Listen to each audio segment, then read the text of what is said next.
uh, a heaven for women who need escape from anything or any abuse that they're going through.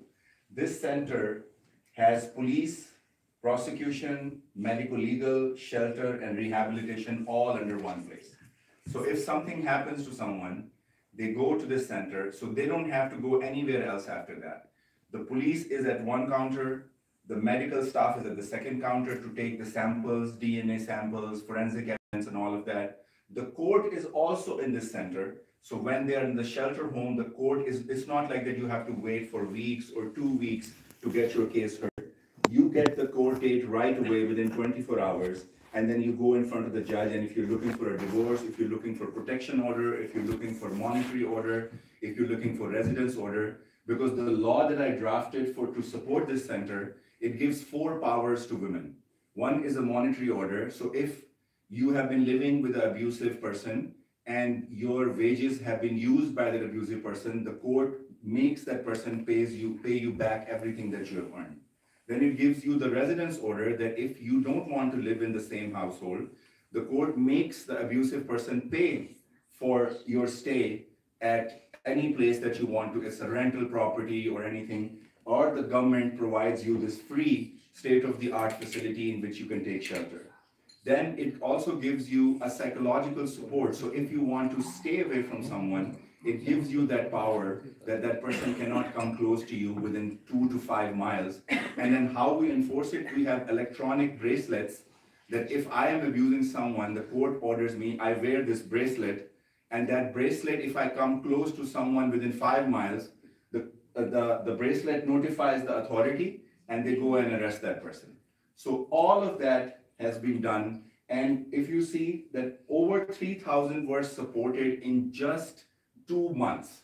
When we opened the center, the first 2 months, 3,000 of the cases came to us, because before that, just like Bulgaria, there was no central place to go. So now with this center, they had one place where they come, and all of the staff here, all women. Because it's always easier for a woman to talk to a woman to explain what has happened to her rather than going to a male, because then men ask different questions and women are more easy to talk to when it's a crime against them. So there is how do we implement that? The number one thing is that we work with the prosecution department and we work with the medical legal department, and we take their permission to open one shelter home which has all of these components under it. As soon as we have that, we establish this into this center that you see is a state-of-the-art center, and it covers the entire province like the size of Bulgaria. So this is a headquarter, but in every city there are small centers which cater to to the women, and so they all report to this headquarter. So to make this in Bulgaria, it will be a state-of-the-art thing which no other even European country has a comprehensive system like this. Even in America, there's only one a place where they did the sample for this example was in Brooklyn in a police station. And now 6-7 months ago, I gave a presentation of this in the United States Senate. So they have a law, it's called Violence Against Women Action Law. So now they're looking for amendments, so they will put this as a part of the law if the both aisles of the both sides of the aisles agree. So with this center, you will be able to help so many women looking for shelter, looking for to report abuse, and looking for any kind of help. And there's a desk in this center which helps them find jobs. Which trains them how to drive, which trains them how to open a business, how to get a business license, which trains them how to apply for different jobs. So all hair. Yeah, so different trainings. So there's different trainings. So there's different trainings that we offer in this center. It's called VAWC, Violence Against Women Center. These are some of the pictures. As you can see, it's all women. The police. Then they go to prosecution, then the medical, and then the mediation. So there's also a mediation and rehabilitation which provides psychological support, because sometimes women, try to harm themselves if they're living under abuse. So this has like psychologists 24 hours available. So you call if you're feeling suicidal, if there's a problem. So we come with the ambulance, we pick you up, and then we bring you to the shelter home. This is more pictures. So as you can see, this is the reception. So when the woman comes to reception, the one good part is when the victim comes to the reception, when she gives all the information automatically goes to all departments. So she doesn't have to repeat herself that this is what happened, this is what happened. First she goes to the police, this is what happened. Then she goes to the hospital, this is what happens, because she is already under trauma. So with this center, then everything what happens here gets transmitted to all the departments automatically. Then this is the project that we're gonna do, Women Run for Office, for the to make them give them the seat at the table. So as you see, as you pointed out, the very important component that there are women who are ready, but nobody gives them the seat at the table, nobody gives them. So that is the same problem we face in Pakistan. But once we started working on it, like in 2014, in 2011, so in 2014, when the first election happened in Punjab province, 7 ministers out of 23 were women. So there was the same problem they were facing, that they were not getting enough seat. But what we did was that we brought so many women voters together, just like you're talking about the library. So you said 95% of your library card holders are women. So that is the data that if you are running a women business and you have lawyers, if you're running this lawyers association, that is all women. So all you have to do is you have to bring all of this data together at one place, and you send them this comprehensive information every week, and you conduct town halls, you train them, and when you bring them together, then the parties are forced to listen. Right now they're not listening because everyone is talking in one corner, second is talking in that corner, third is talking in third corner. When you bring all of this data together, and these people are trained to talk to their party, and even in Pakistan, the women said that we will not come out to vote if you don't give us this many seats. So women are 49% of Pakistan population. So when parties knew that this is the problem, so they started listening. Then they first gave them the reserve seats. Now they give them the general election seats as well. So it has to start with the cohesion of the whole process. So what we did in Arizona was, Arizona in the United States is a Republican state, Trump state. This year, this election, it went to Democrats, Biden, because we did door-to-door campaign there for 6 months. We trained people, and first time in history, Arizona went to the Democrats. So we have developed curriculum with the International Republicans Institute, online classes, and then it helps them develop to present themselves. And also, when they go to apply for the seats and when they go talk to their leaders, they talk in a way that the leaders know that if I don't give her the ticket, if I don't put her on the list, and she goes into my opposition and she goes to media and she goes to talk, she will have so much substance to talk about this issue and against me that it's much better for me to bring her on my table, because it's all about negotiation. Nobody's going to give you any favor. Politics is not about favor. Politics is all about taking advantage of each other. So if you give them something, you offer them something which we was just talking about, that you make them an offer that they cannot refuse. So your offer is your strength, and your training, that they know that you have all these international organizations behind you and you're trained, so they better bring you on their side rather than having you go outside on the street and demonstrate. So all of these trainings will help you. Right now, 90% of the mayors in Bulgaria are men. So our goal is that maybe not next year, like maybe we can get like 10 or 20 more seats for women, but the next time it should be at least 50 to 50. So at least there's 50% more women, in the mayor's office.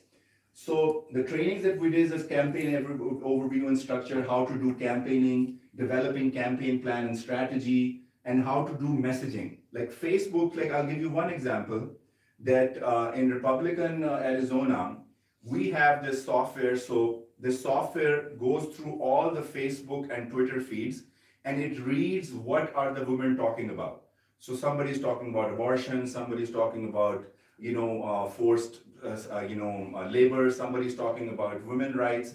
So it gets all that information, and then when you conduct a meeting like this, and you're sitting here, and just imagine if I know everyone's Facebook, that what everyone is talking about. So when I'm gonna start talking, you will think, oh yes, this is what my problem is, and this woman candidate knows what I want from my candidate. So that messaging and media relation is very important that you do for them. Social media, endorsements, fundraising, how to do fundraising, how to do public speaking, which is the most important part. So this mentorship is one-to-one sessions with each of them. We have on our board, it's Ashley Davis. Miss Ashley Davis was advisor to President Bush.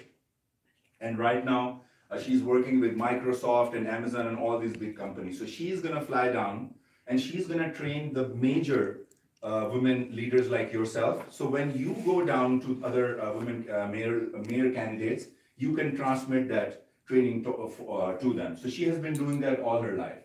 So this is like basically one of the two of the major things that we're trying to do. And the one last project that I wanted to share, which we discussed in the earlier meeting, that we're launching world's biggest e-commerce platform for women entrepreneurs. So all the women who are working in home, all the women who run small businesses, all the women who are entrepreneurs, we have already done that in Pakistan. So what we do is we give them this platform like Amazon. So they put their services on that platform. And then when people start buying it, because you give them a one big celebrity endorsement, like Lady Gaga, like, Madonna, like someone who's big. So that when they have their products on the website, it says that, this is product pink or product blue. So everyone who's buying that, they know that when they buy that, the money goes to a woman. So just imagine the whole world's population, and if you have this kind of a platform, so Bulgaria will have the opportunity that once the platform is developed, you will be able to tell your friends and whoever that they will be able to sell it for free on this platform. And then all the profits go back to them, but they pledge that out of the profits, 10 to 20% they give back to the website so we can enroll more women. So this platform will be available to all Bulgarian entrepreneurs for free once we launch it. And that will change the face of e-commerce, because then there's a lot of people who want to support women, but you have to show them the way. Because right now there is not a single comprehensive place where they can go and say, oh, this is made by a woman. In America, now they have made a law, it's called WBENC, that you have to, they put a logo on every product, it's called women owned. I'll give you an example. In Belgium, there is a woman, she has a business of waffles. She started very small, and now there's a big store in America, it's called Costco. It's a huge store. Now her product is exported from Brussels, Belgium, to all the way to America, and it's being sold there because it says women-owned product. So just imagine the possibilities we have if we bring all of this together. So the last comment that I would make is that this initiative that Michelle has started, and we are fully supporting it from United States. So if you guys come together and identify what all you can do for this combined strategy, so we can then define the roles, and then we can train you, we can help you, and we can, especially with this Ukrainian refugee shelter homes that we're starting to establish in April, this can be a real turning point, and Bulgaria can be the first place in this European region in which all of these women powerhouses who are working in Bulgaria, like yourself, are coming together and changing everything and coming and reclaiming your seat at the table. Thank you.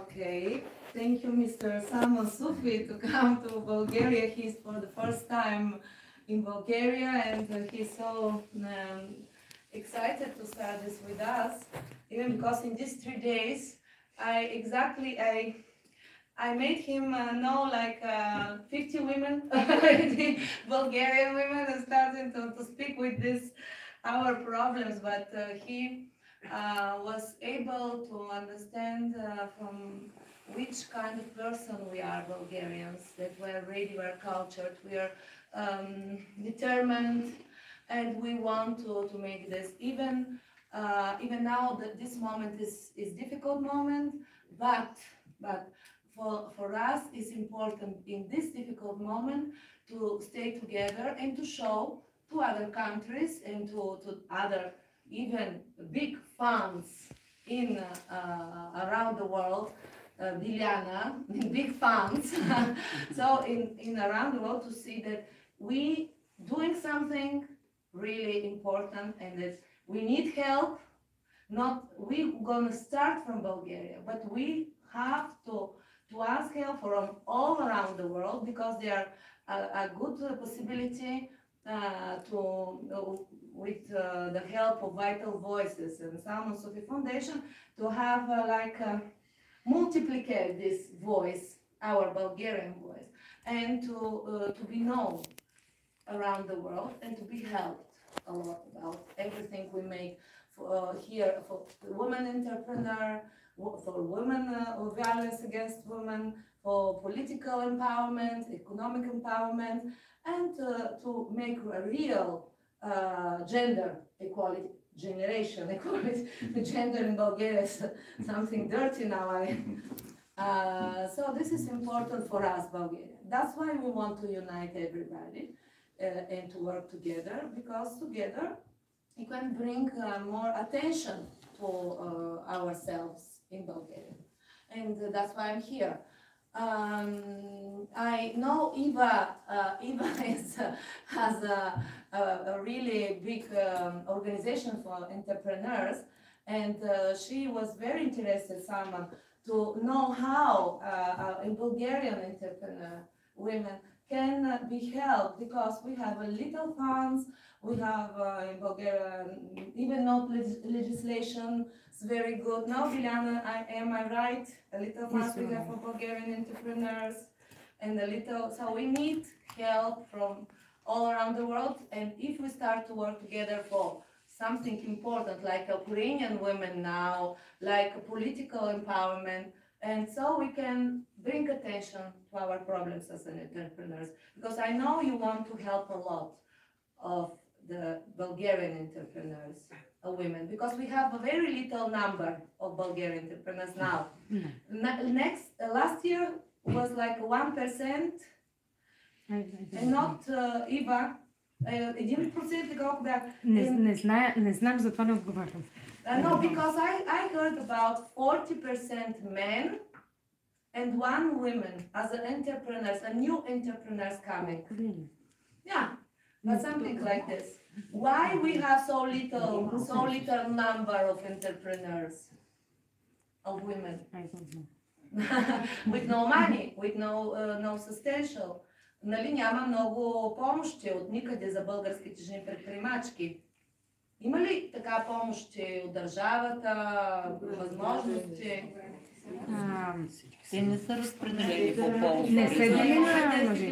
Не, те са равни, но просто искам да кажа, че има възможности. Защото има такива фондове, които са на Запад, нали, които са насочени конкретно към жени предприемачи, докато в България нямаме такива конкретни. So there are many funds in the outside other countries that they give for the women entrepreneurs, and here in Bulgaria we have now this help. So we have to change this in Bulgaria. See, in today's world, funds are the last of your problem. It's visibility.